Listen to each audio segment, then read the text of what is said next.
Hello दोस्तों, आप सभी का मेरे इस न्यू डायमंड कोचिंग क्लासेज में स्वागत है। हम लोग क्लास 10th के मैथ के अनसॉल्व के पहले सेट को सॉल्व कर रहे हैं। पिछले वीडियो में हम लोगों ने बहुविकल्पी प्रश्न को सॉल्व किए थे। इस वीडियो में हम लोग लघु उत्तरी, अति लघु उत्तरी और दीर्घ उत्तरी प्रश्न को सॉल्व करेंगे। तो चलिए स्टार्ट करते हैं। हम लोग के पास मैथ का पहला प्रश्न है खंड ब, यानी सभी खंड कीजिए, जिसमें प्रश्न नंबर क है यदि 2 cos square 45 minus 1 equal to cos theta तो थीटा का मान क्या कीजिए, ज्ञात कीजिए। तो चलिए इसको सॉल्व करते हैं और देखते हैं कि इसका आंसर क्या आता है। तो ध्यान से आप लोग देखेंगे इसका सॉल्यूशन। तो चलिए देखते हैं सॉल्यूशन। यहां पे दिया है 2 cos स्क्वायर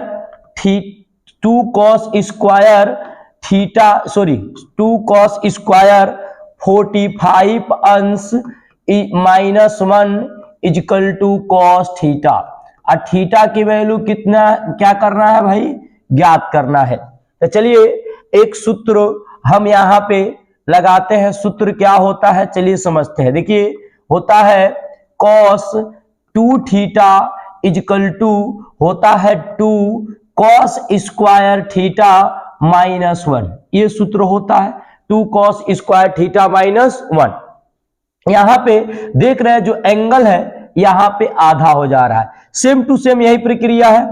यहां 2 है, यहां भी 2 है। cos स्क्वायर है, cos स्क्वायर है, थीटा के जगह पे क्या है यानी 45 है, माइनस 1। तो ये cos 2 थीटा यानी थीटा का 2 गुना हो गया। तो इसी तरह अगर इसको हम सॉल्व करें तो cos 2 थीटा की वैल्यू कितना जाएगा 45 अंश इक्वल टू cos थीटा। अब यहां से हम क्या देख रहे हैं, cos यहां पे 90 अंश हो जाएगा इक्वल टू यहां से मिल जाएगा cos थीटा। cos से cos क्या हो गया, कैंसिल। यहां से थीटा की वैल्यू कितना निकल के आ गया भाई 19। तो इस प्रकार हम लोगों ने क्वेश्चन नंबर प्रश्न को सॉल्व किए, जिसमें थीटा की वैल्यू क्या आ गई भाई, थीटा की वैल्यू आ गई 19। तो आई होप आप लोगों को समझ में आ गया होगा। चलिए इसके दूसरे प्रश्न को सॉल्व करते हैं। इसका प्रश्न नंबर 2 देखते हैं क्या दिया है। दिया है 2 क्रमागत धनात्मक पूर्णांक क्या कीजिए भाई, ज्ञात कीजिए, जिनके वर्गों का योग 365 है। तो चलिए मान लेते हैं, माना 2 क्रमागत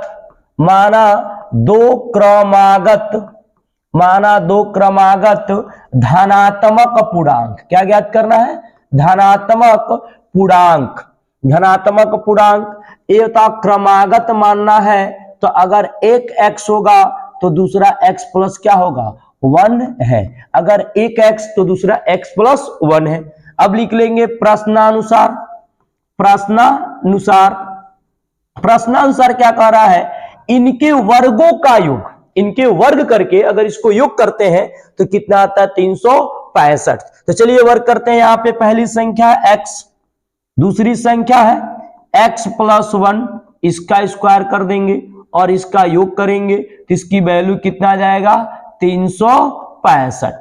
चलिए इसको सॉल्व कर लेते हैं। ये x स्क्वायर है, इसे a प्लस b के होल स्क्वायर पे तोड़ देंगे। यहां से निकलेगा x square plus 2x plus 1 का स्क्वायर क्या मिलेगा 1 इक्वल टू 365। ये प्लस है, इधर आएगा तो क्या हो जाएगा माइनस। एक एक्स स्क्वायर निकल के आ जाएगा 2x स्क्वायर प्लस 2x, यहां से प्लस 1 प्लस इधर आया तो माइनस हो जाएगा 365 इक्वल टू 0। यहां से निकल के आ गया 2x square plus 2x plus minus होता है माइनस, चिन्ह सदैव बड़े अंक का लिखते हैं इसलिए यहां पे माइनस लिखेंगे। 365 में से 1 निकल गया 364 इक्वल टू आ गया 0। दोनों में देख रहे हैं 2 कॉमन है तो आ जाएगा x square plus x minus 2 1 जा 2, 2 8 जा 16, 2 2 जा 4 इक्वल टू 0। ये गुणे में इधर जाएगा तो भगे में हो जाएगा। जीरो में किसी भी नंबर से डिवाइड किया जाता है उसकी वैल्यू जीरो आता है, तो आ गया x square plus x minus 182 equal to 0। अब यहाँ पे इसका हम लोग गुणनखंड करेंगे और देख रहे हैं कि ऐसी संख्या जो गुणा करने पर 182 और घटाने पर 1000 क्या हो जाएगा 13 और 14। 13 और 14 का गुणा किया जाता है तो 182 आता है और 14 में से 13 घटा लेंगे तो 1 आ जाएगा। चलिए तोड़ देते हैं, x square plus 14x minus 13x minus 182 equal to क्या आ गया 0। दोनों में क्या कॉमन है, x कॉमन है, x कॉमन कर लिए 1 प्लस 14, इन दोनों में क्या कॉमन है 13, x प्लस क्या आ गया 14 इक्वल टू क्या आ गया भाई 0। तो यहां पे देख रहे हैं दोनों में x प्लस 14 कॉमन है तो कॉमन कर लेंगे x प्लस 14 और यहां से आ जाएगा x माइनस 13 इक्वल टू क्या आ गया भाई 0, ये 0 आ गया। अब एक बार क्या करेंगे x प्लस 14 0 के बराबर, एक बार x माइनस 13 0 के क्या मिलेगा बराबर, ये प्लस इधर गया तो क्या आ जाएगा भाई माइनस 14, ये माइनस इधर गया तो क्या आएगा प्लस। हमें क्या मानना है धनात्मक पूर्णांक ना, यहां पे हमें धनात्मक पूर्णांक ज्ञात करना है तो यहां से हम लिख लेंगे जो x माइनस 14 होगा वो अपरिभाषित होगा, यानी ये हमें ऋणात्मक पूर्णांक नहीं चाहिए, केवल क्या चाहिए धनात्मक पूर्णांक, इसलिए x की वैल्यू क्या होगी 13। अब यहाँ पे 13 आ गया तो एक बताओ यहाँ पे रख देंगे, दो माने थे x x प्लस 1 तो एक मिलेगा 13 तो दूसरा क्या मिलेगा 14, तो लिख लेंगे अतः दो क्रमागत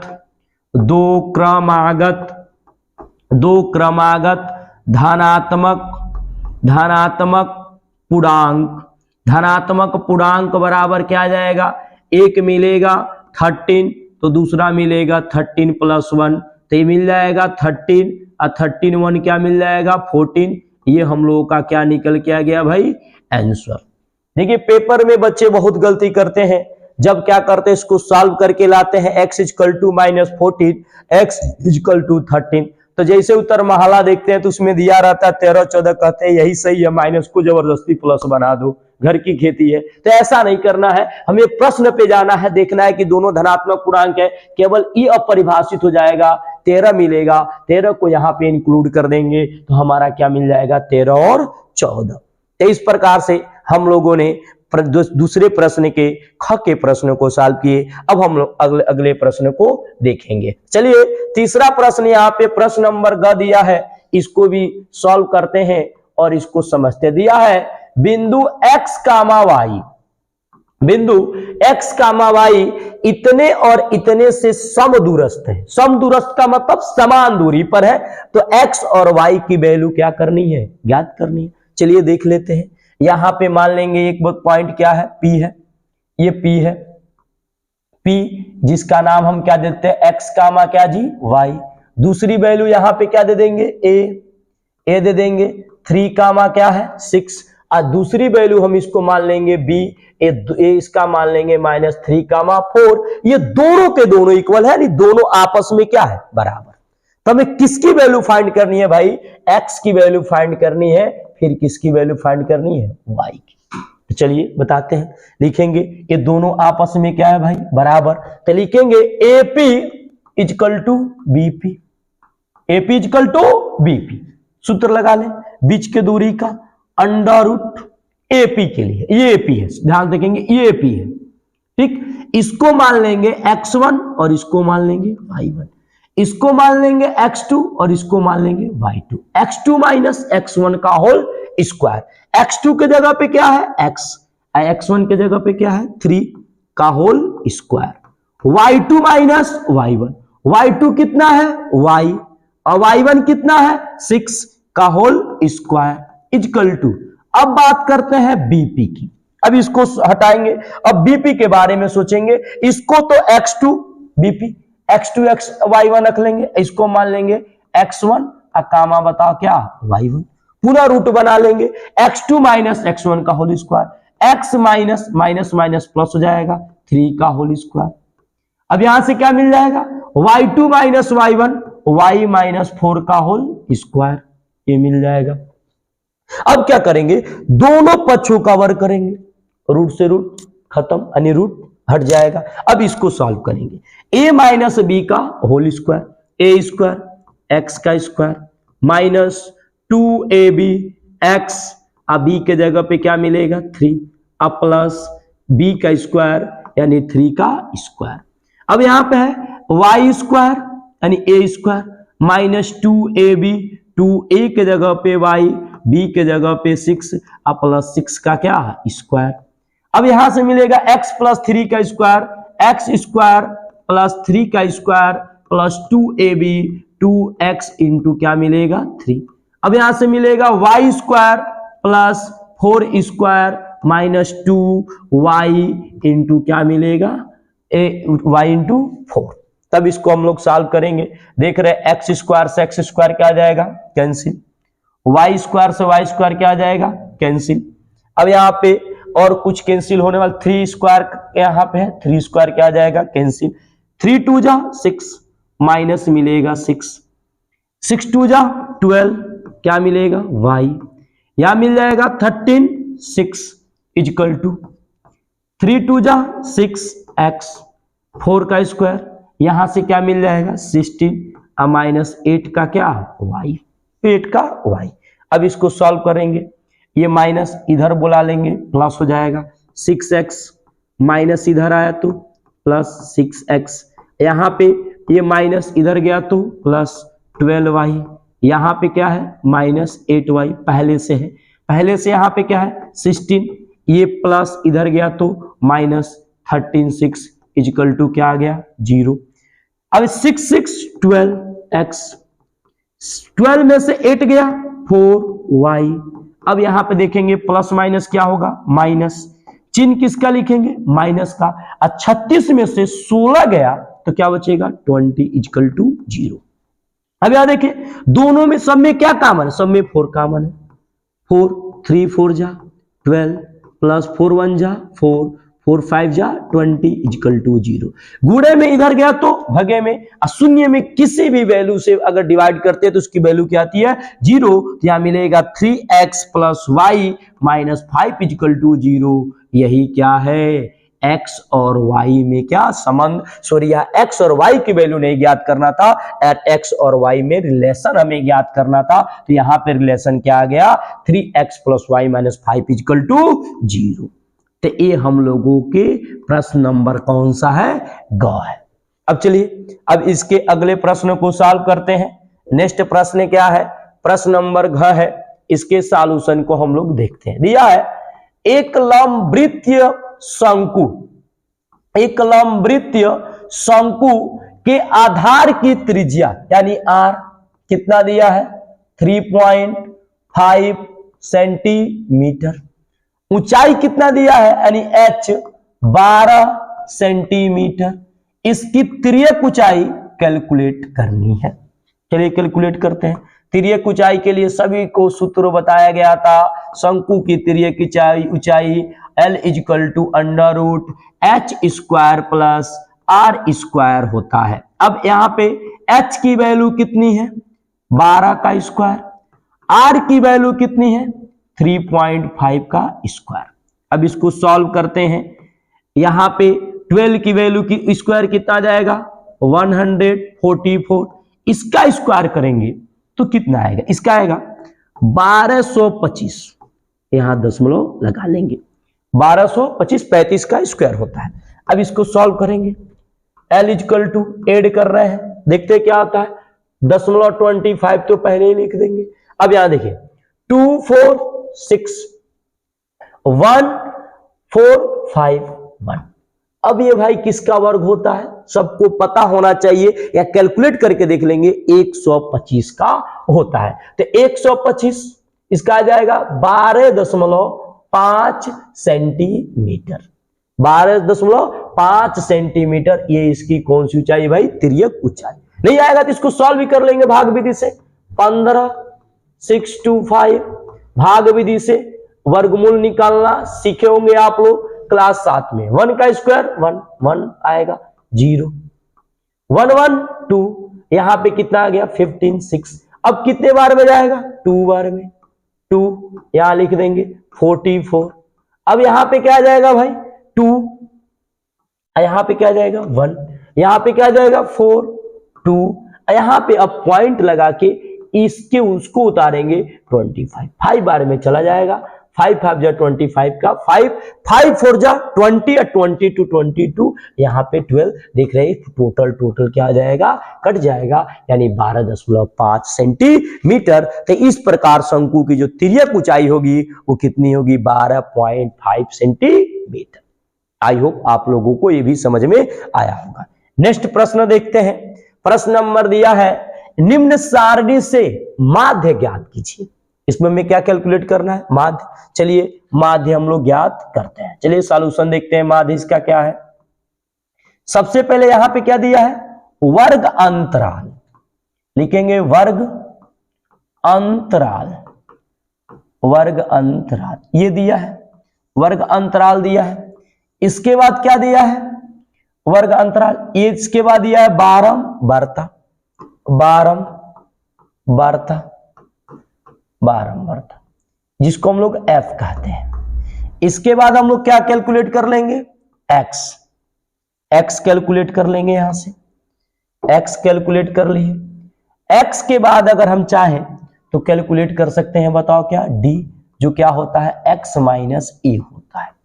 इसके बाद हम क्या कर लेंगे, यहां से हम इसको विचलन विधि से सॉल्व करते हैं। विचलन विधि से सॉल्व करेंगे तो यहां से इसके क्या जाएगा f इंटू डी, यहां पे इसका हम लोग क्या कैलकुलेट कर लेंगे योग। तो चलिए सॉल्व करते हैं। पहला स्टेप हम लोग का क्या दिया है 0 से लेकर 10 की बारंबारता 3 है, 10 से लेकर 20 की बारंबारता कितनी है भाइयों 10 है। यहां पे क्या बोलते हैं 20 से लेकर 30 तक की जो बारंबारता है वो कितना है 11 है। यहां पे क्या बोलते हैं 30 से लेकर 40 तक की जो बारंबारता है वो कितना है 9 है। इसके बाद यहां पे 40 से लेकर 50 तक की जो बारंबारता है वो कितना है यहां पे 7 है। चलिए इसका आधा क्या होगा 5, इसका आधा क्या होगा 15, इसका आधा क्या होगा 25, इसका आधा क्या होगा, इसका आधा क्या कर लेंगे, इसका आधा हो जाएगा 25 35, इसका आधा क्या जाएगा 45। इसके बीच की जो एकदम वैल्यू होगी उसको हम लोग बोलेंगे ए, यानी टोटल इसके बीच की वैल्यू ऊपर से 2 बीच में वैल्यू 25। अब इसको क्या कर देंगे भगा घटा देंगे। x में से 25 गया क्या बचेगा -20, x में से 15 गया क्या बचेगा -10, 0 बचेगा। ये क्या बचेगा ये पुनः बचेगा 10 और ये क्या बचेगा 20। अब मल्टीप्लाई कर लेंगे, बारंबारता से इसकी मल्टीप्लाई कर लेंगे 20 तिहाई 60, ये क्या आ जाएगा 100 -100, ये क्या आ जाएगा 0। अब इसका गुणा कर लेंगे 90, इसका गुणा कर लेंगे 7 दूना 14। अब इसका योग कैलकुलेट कर लेंगे, योग देखते हैं कितना आता है, योग कैलकुलेट करते हैं कितना आता है। चलिए इसको कैलकुलेट कर लेते हैं। ये तो 3 ऐसे कैलकुलेट कर लेते हैं, 7 3 10, 10 10 20, अब 20 20 40। ये टोटल हमें सिग्मा एफ की वैल्यू कितना निकल के आ गया भाई 40। एक बार और मिला लेते हैं 13 13 11 24 और 24 और 9 7 16 कितना जाएगा 40। अब इसको हल कर लेते हैं। इसको हल करेंगे, यहां पे देखें 0 9 4 13 का 3 230, ये कितना आया 160। इसको घटा लेंगे 0, यहां से क्या मिलेगा ये तो 13 में से 6 गया, 13 में से 6 गया 7 और यहां पे क्या मिल जाएगा 70, यानी यहां की जो वैल्यू आ गई वो 70 आ गया। अब हम इसका माध्य आसानी से कैलकुलेट कर सकते हैं। चलिए इसका माध्य ज्ञात करते हैं। माध्य क्या आता है, हम सूत्र पढ़े हैं x equal to a plus sigma, यहां से f into d upon sigma f। Calculate कर लेते हैं। x पे बार a की वैल्यू कितना आया है 25, इसकी वैल्यू कितना आया है 70, इसकी वैल्यू कितना आया है 40, इससे शून्य से शून्य क्या हो गया, कैंसिल। अब यहाँ पे 25 प्लस 7 4 से भाग देंगे, 4 है कम 4, 3 बचेगा, 7 चौको 28, 7 बार में जाएगा 5। तो यहां से x पे बार इक्वल टू आ जाएगा 26.75। यही हम लोगों का क्या होगा भाई, माध्य। हम लोग का माध्य क्या निकल के आ गया, 26.75। आप, आई होप आप लोगों को ये भी प्रश्न समझ में आया होगा। अगर फिर भी कोई अगर इसमें त्रुटि रह जाती है, समझ में नहीं आता है, तो कमेंट बॉक्स में कमेंट करके अवश्य बताएं। चलिए नेक्स्ट प्रश्न को सॉल्व करते हैं। तो इस तरह हम लोग का पहला प्रश्न सॉल्व हुआ, पहला प्रश्न समाप्त हुआ। अब हम इसके दूसरे प्रश्न को सॉल्व करते हैं, देखते हैं दूसरा प्रश्न क्या है। चलिए देखते हैं प्रश्न नंबर दूसरे का, यहां पे का हम लोग सॉल्यूशन करने जा रहे हैं। दिया है 7.6 सेंटीमीटर लंबाई का एक रेखाखंड खींचिए और इसे 5.8 के अनुपात में विभाजित कीजिए, दोनों भागों को मापिए। ये तुम लोग को सिलेबस से क्या है बाहर, ये हम लोग को सिलेबस से जो चैप्टर नंबर 11 था रचनाएं, इस सिलेबस से कट चुका है, इसलिए इसको हम लोग सॉल्व नहीं करेंगे, ये सिलेबस से बाहर है। चलिए अगला प्रश्न देखते हैं, प्रश्न नंबर ख, ये हम लोग के सिलेबस में प्रश्न नंबर ख को सॉल्व करते हैं। देखिए क्या दिया है, दिया है 2x plus 3y equal to 11।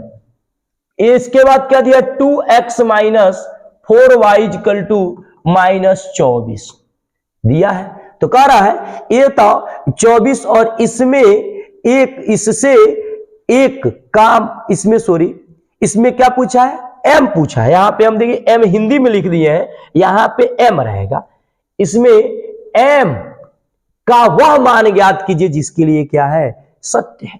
तो सबसे पहले क्या करेंगे, इन दोनों को सॉल्व करके x की वैल्यू ज्ञात कर लेंगे, और जैसे x की वैल्यू आएगा, इसमें x और y की वैल्यू आएगा, इसे पुट कर देंगे तो m की वैल्यू निकल जाएगा। तो चलिए इसको सॉल्व करते हैं और इसे समझते हैं। देखिए यहां पे हमारे पास 2x प्लस 3y, इसको इक्वेशन नंबर फर्स्ट बना लेंगे, इसको इक्वेशन नंबर सेकंड बना लेंगे। अब देख रहे हैं इसके गुणांक इक्वल है, अगर दोनों को घटा देते कैंसिल हो जाएगा।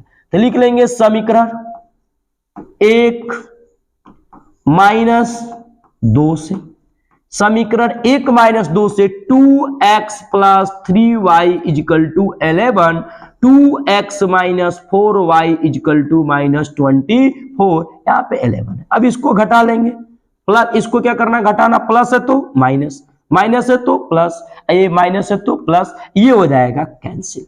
ये क्या जाएगा 7y, और यहां से क्या जाएगा 535, ये गुणे में इधर गया तो भगे में 35/7, कितने बार में कट जाएगा भाई, 5 बार में। तो यहां से आ जाएगा y equal to 5, y equal to क्या निकल जाएगा 5। अब y की वैल्यू किसी भी इक्वेशन में पुट कर देंगे तो x की वैल्यू निकल जाएगा। तो लिखेंगे y का मान समीकरण, y का मान समीकरण 1 में रखने पर, y का मान समीकरण 1 में रखने पर क्या मिलेगा भाई, देख ले, समीकरण 1 में रखते हैं, यही है 2x प्लस 3y की वैल्यू आया है 5 इजकल टू क्या है 11, ये प्लस इधर चला जाएगा माइनस 11, ये आ जाएगा 15, ये तो गुणे में इधर गया तो भगे में, माइनस किए -4/2 कैंसिल, x की वैल्यू आ गया -2। अब क्या करेंगे, x और y की वैल्यू इसमें पुट कर देंगे। चलिए देखते हैं क्या दिया, y equal to mx plus 3, लिखेंगे x equal to -2, y equal to 5, क्या करने पर, रखने पर। चलिए देखते हैं रखने पर क्या होता है, y की वैल्यू 5, m x की वैल्यू -2 प्लस 3, प्लस इधर आया तो माइनस, क्या निकल के आ जाएगा 5 - 3 equal to -2m plus minus minus, यहां पे मिलेगा 2, ये गुणे में इधर आया तो भगे में -2 equal to m cancel, m equal to -1। तो यहां पे m की वैल्यू कितना आया -1, यही हम लोगों का क्या होगा भाई, आंसर। तो ये भी प्रश्न शायद आप लोगों को समझ में आया होगा, फिर भी समझ में ना आए तो कमेंट बॉक्स में कमेंट करके बताते रहे ताकि हमको भी ये पता चले कि मेरा पढ़ाया हुआ आप लोगों को समझ में आ रहा है कि नहीं। अगर नहीं आ रहा होगा तो इससे भी बेहतर तरीका अपनाया जाएगा। चलिए नेक्स्ट प्रश्न देखते हैं। नेक्स्ट प्रश्न दिया है, यदि कोई रेखा एक एबीसी को भुजाओं AB और AC को क्रमशः D और E पर प्रतिच्छेद करे तो भुजा BC के समांतर हो तो सिद्ध कीजिए AD बटे में AB और AE अपान AC। चलिए इसको सॉल्व करते हैं। इसको सॉल्व करने के कई तरीके हैं। एक तो ये इसको कहते हैं थेल्स का प्रमेय है। थेल्स का प्रमेय हम लोगों ने सिद्ध किया था, काफी बड़ा सिद्ध हुआ था, लेकिन जरूरी नहीं है थेल्स के प्रमेय से इसको सिद्ध करेंगे क्योंकि इसमें कोई कंडीशन नहीं दिया। इसको समरूपता के नियम से भी सिद्ध करेंगे तो बहुत इजीली ये क्या हो जाएगा, सॉल्व हो जाएगा। तो चलिए इसको हम समरूपता के नियम से ही सॉल्व करते हैं। सबसे पहले देखते हैं क्या क्या दिया है। त्रिभुज ABC में एक रेखा है जो AB और AC को D और E पर प्रतिच्छेद करता है। एक रेखा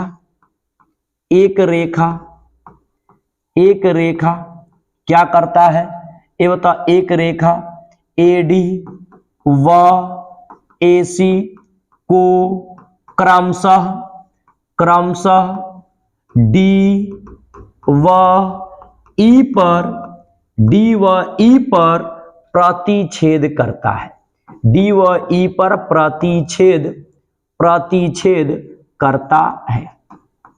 प्रतिच्छेद करता है, ये दिया है। और इसमें और दिया है कि ये जो रेखा है, ये रेखा किसके समांतर है, BC के क्या है, समांतर। तो लिख लेंगे जो रेखा L है, मैं इसको मान लेंगे D मान लेंगे, DE समांतर बताओ क्या है, BC। ठीक, अब जो सिद्ध करना है उसको लिख लेंगे। सिद्ध करना है, क्या सिद्ध करना है, सिद्ध करना है यहां पे AD upon AB equal to AE upon AC, ये सिद्ध करना है, AE अपान AC।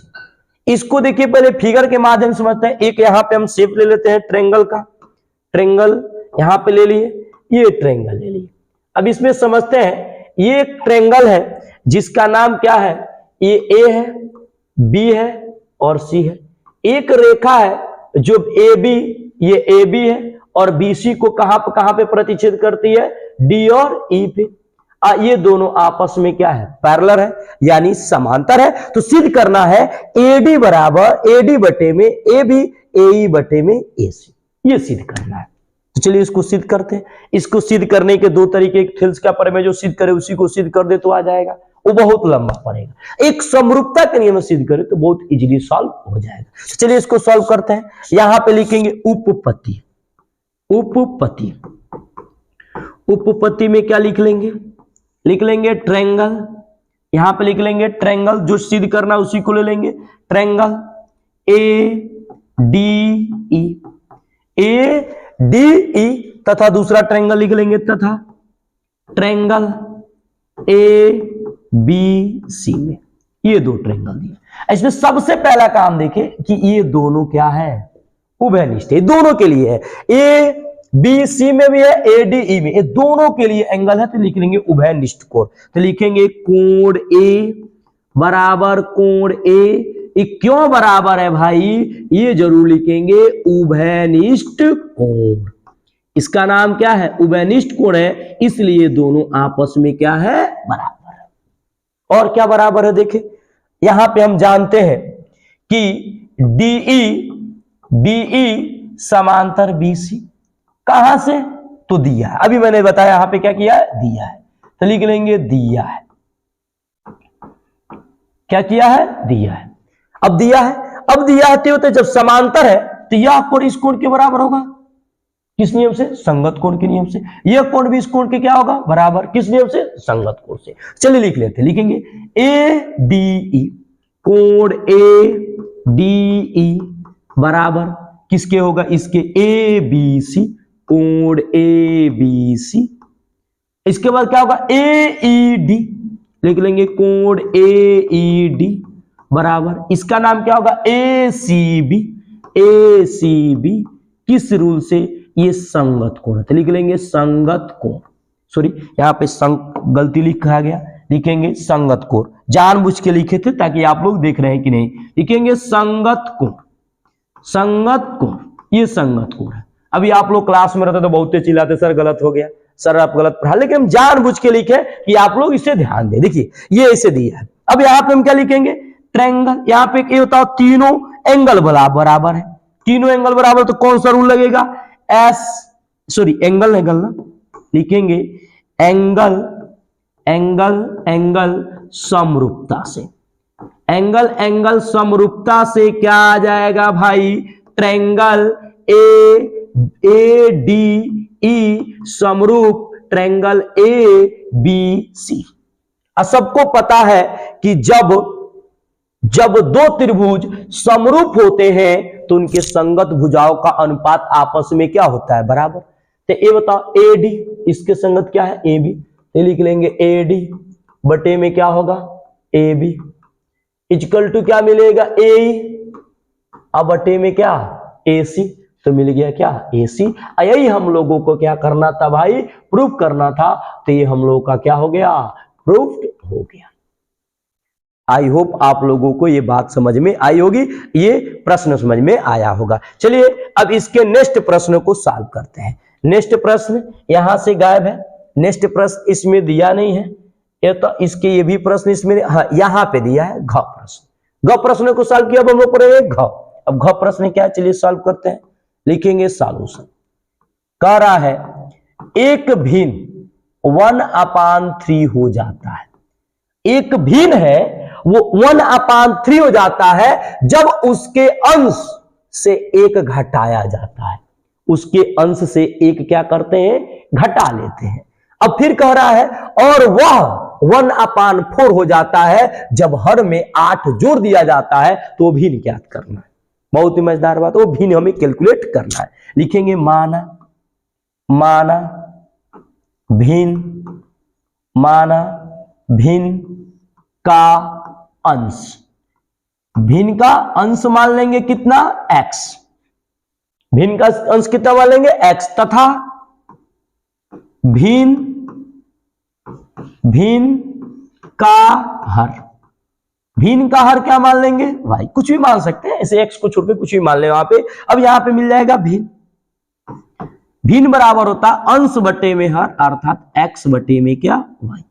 अगर x और y की वैल्यू पता चल जाए तो ये हमें भिन्न निकल के आ जाएगा। चलिए पहले लिखते हैं पहले शर्त के अनुसार, पहले शर्त के अनुसार, प्रथम शर्त के अनुसार क्या करा, अगर इस भिन्न में 1/3 कब होता है, जब इसके अंश में एक घटा दिया जाता है, तो लिखो पहले अंश 1 है, एक घटा देते हैं, हर में कोई परिवर्तन नहीं करते हैं, तो ये भिन्न 1/3 क्या जाता है, 3 हो जाता है।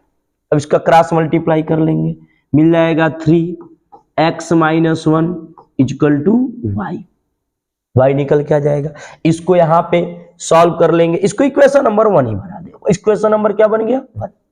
अब लिख लेंगे दूसरे शर्त के अनुसार, पहला है, दूसरे शर्त में क्या कहता है, 1/4 हो जाता है। लिखेंगे दूसरे शर्त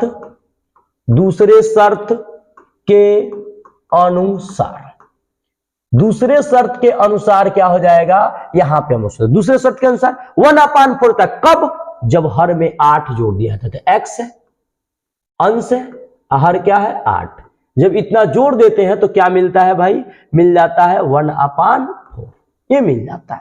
चलिए क्रॉस मल्टीप्लाई करते हैं, इसका मल्टीप्लाई करेंगे 4x, इसका मल्टीप्लाई करेंगे 1 में y + 8, ठीक। अब यहां से y का वैल्यू समीकरण पुट कर सकते हैं, तो y की वैल्यू लिखेंगे समीकरण 1 से, समीकरण 1 से क्या आ जाएगा, 4x है, और y के जगह पे इतना रख लेंगे क्या, 3, सॉरी यहां पे बराबर है, लिख लेंगे बराबर 3x - 1 अब प्लस पहले से क्या है, 8 है, ये दिया है। चलिए इसको सॉल्व करते हैं, 4x = 3x - 3 + 8, ये प्लस इधर है तो माइनस, 4x - 3x, यहां से माइनस प्लस माइनस ये होता चिन्ह किसका लिखते हैं, बड़े वाले का, 5 में से 8 में से 3 गया, कितना बचेगा 5, यहाँ पे 4 में से 3 गया, x इक्वल टू 5, x की वैल्यू आ गया 5। अब इसको पुट कर देंगे समीकरण 1 में, लिखेंगे x का मान समीकरण समीकरण 1 में रखने पर, x का मान समीकरण 1 में रखने पर क्या मिल जाएगा 3, x की value 5 minus 1 equal to y। अब यहां मिल जाएगा 3, 5 में से 1 गया 4 equal to y, y equal to मिल जाएगा 12। x की वैल्यू निकल गया, y की भी वैल्यू निकल गया, तो यहां से हम इसका लिख सकते हैं क्या, भिन्न क्या मिल जाएगा x बटे में y। x की वैल्यू कितना है भाई, x की वैल्यू अभी मैंने कैलकुलेट किया 5, और y की वैल्यू कितना हो जाएगा यहां पे 12। ये हो जाएगा क्या आंसर। आई होप आप लोगों को ये बात समझ में आएगी। चलिए चेक कर लेते हैं, यहाँ पे 5 अपन 12, अगर इसमें 1 घटा दे, अगर 1 घटाएंगे तो ये बन जाएगा 4, 4 3 12 1/3। 8 जोड़ दो हर में, 8 जोड़ेंगे तो 20 हो जाएगा, 5 चौको 20 यानी 1/4, यानी हमारा आंसर क्या है, सही है, तो सॉल्यूशन भी सही है। तो आई होप आप लोगों को ये भी प्रश्न समझ में आया होगा। चलिए इसके नेक्स्ट प्रश्न को हम लोग सॉल्व करते हैं। नेक्स्ट प्रश्न दिया है अंग। अब अंग क्या दिया है इसको हम लोग समझते हैं। अंग क्या दिया है, कहा है समीकरण यहां पे दिया है x प्लस, समीकरण x plus 1/x equal to 3, x not equal to 0। तो इसके मूल क्या करना है भाई, ज्ञात करना है, यानी x की वैल्यू कैलकुलेट करनी है। चलिए सॉल्व करते हैं।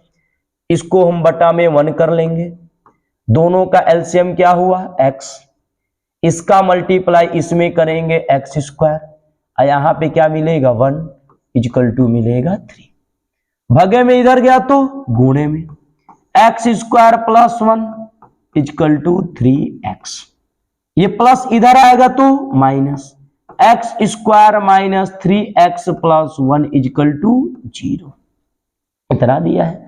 अब ये गुणनखंड इसका होगा नहीं, तो हम लोग इसका मूल सीधा 4 से ज्ञात करेंगे।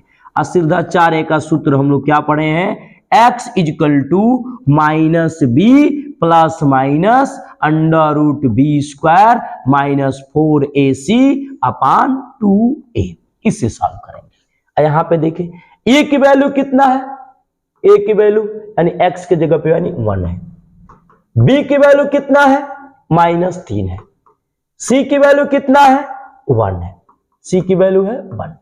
ठीक, अब इसको वैल्यू पुट कर दो, x equal to minus b यहां पे है, यहां पे माइनस बी के जगह पे -3 रख देंगे, प्लस माइनस बी स्क्वायर यानी -3 का क्या स्क्वायर, माइनस 4ac, 4 a की वैल्यू है 1 और c की वैल्यू भी है 1 अपान 2a, 2a की वैल्यू भी है 1।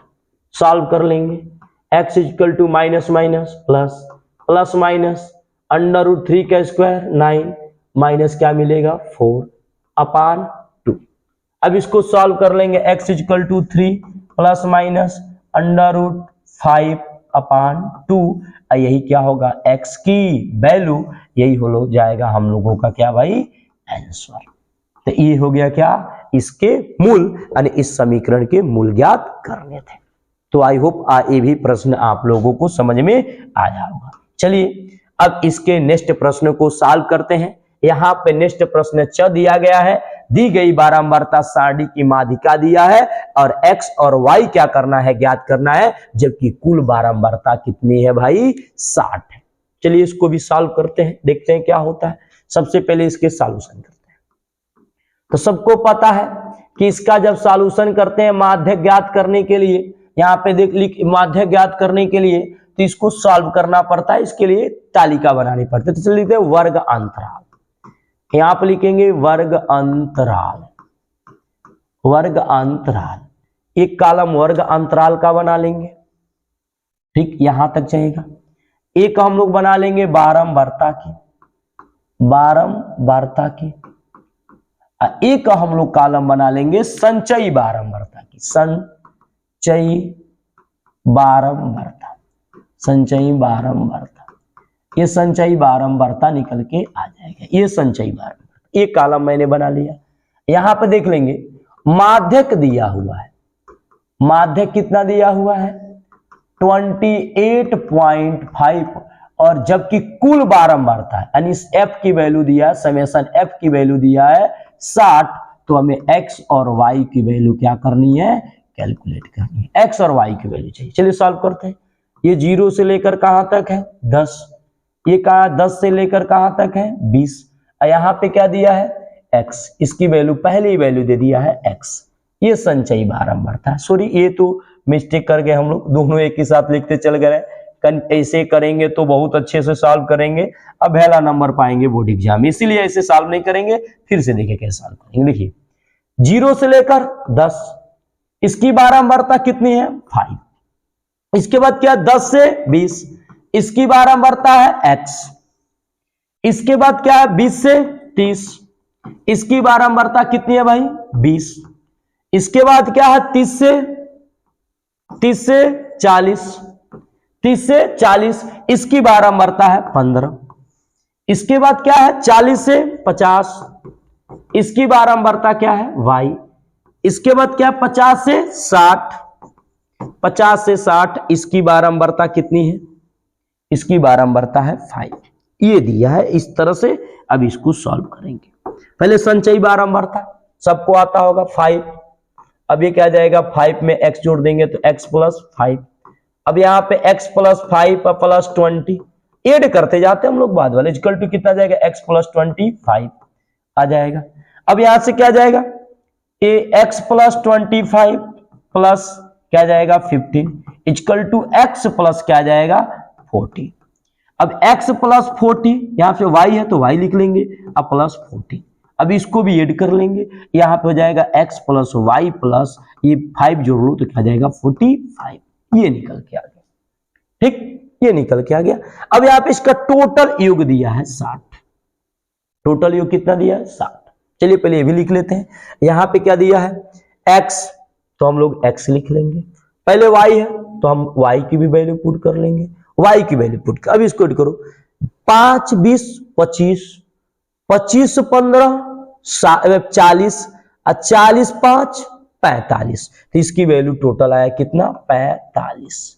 ये टोटल योग कितना दिया है 60, इक्वेशन नंबर आ गया फर्स्ट, ये दिया है। इसको हम समेशन एफ भी कहेंगे, समेशन एफ की वैल्यू दी है। ठीक, संचयी बारंबारता दिया। सबसे अधिक बारंबारता किसकी है 20 की है, और जो सबसे अधिक बारंबारता होता है उसको हम लोग क्या कहते हैं भाई, उसी का नाम है एफ। इसके ऊपर वाले को बोलते हैं सी एफ, सी एफ। इसकी जो पहली सीमा इसको हम लोग बोलेंगे एल, क्या बोलेंगे एल। तो यहां पे सबकी वैल्यू हम निकलते हैं एफ इक्वल टू कितना आ गया 20, एल की वैल्यू क्या आ गया 20, एल की भी वैल्यू कितना आ गया 20। यहां पे इसके बीच का अंतर, इसका सीएफ की वैल्यू कितना आ गया, सीएफ की वैल्यू है यहां पे x प्लस 5, सीएफ की वैल्यू x प्लस 5। अब यहां पे एक चीज सीएफ की वैल्यू आ गया x प्लस 5, ये भी निकल के आ गया। अब यहां पे और क्या चाहिए n/2, वो तो अभी हम लोग कैलकुलेट कर लेंगे। n/n की वैल्यू दिया है, कितना दिया है n, ये है n की वैल्यू है कितना दिया है 60, n की वैल्यू कितना दिया भाई 60, तो यहां से n की वैल्यू दिया है 60। ठीक, n की वैल्यू 60 दिया। अब ये क्या h की वैल्यू, h की वैल्यू इसके बीच का अंतराल कितना है 10। चलिए हम सूत्र में लगा लेते हैं, माध्यक, माध्यक बराबर क्या दिया है यहां पे 28.5, ये माध्यक वर्ग दिया। ठीक, अब माध्यक के लिए सूत्र क्या होता है L plus n/2 minus CF अपान F इंटू H, ये सूत्र होता है इक्वल टू 28.5। L की वैल्यू 20, इसकी वैल्यू क्या जाएगा 60/2 माइनस CF की वैल्यू यहां से रख लेंगे, CF की वैल्यू यहीं से रख लेते हैं, क्या जाएगा कोष्टक नहीं लगाते हैं, CF की वैल्यू आ जाएगा, सॉरी यहाँ 60 है पूरा मिटा लेते हैं, यहां पे लिख लेंगे टोटल को बड़े कोष्टक में लिख लेंगे 60/2 माइनस एक्स प्लस 5। CF की वैल्यू दिया है। अब बट्टे में यहां से किसकी वैल्यू, F की वैल्यू कितना दिया है 20। इसके बीच का जो अंतराल दिया है वो कितने के दिया है 10 इक्वल टू 28.5 ये दे दिया। अब इसको सॉल्व कर लेते हैं। चलिए सॉल्व करते हैं, देखते हैं क्या आता है। यहाँ पे ये सबसे पहले ये प्लस इधर गया तो क्या जाएगा माइनस, इधर इसको माइनस में बुला लेते हैं। हमें किसकी वैल्यू कैलकुलेट करनी है एक्स की। चलिए करते हैं, क्या बच जाएगा 60 बटे में 2 30 बच जाएगा 30। अब यहां पे माइनस क्या मिलेगा एक्स, अब माइनस क्या मिलेगा 5, ये कट जाएगा इससे दो बार में तो अपान क्या बचेगा 2, ये प्लस इधर आ गया तो हो गया माइनस 28.5 माइनस क्या मिलेगा 20। अब यहां से देखें ये 25 बच जाएगा, 30 में से 5 गया 25 माइनस एक्स।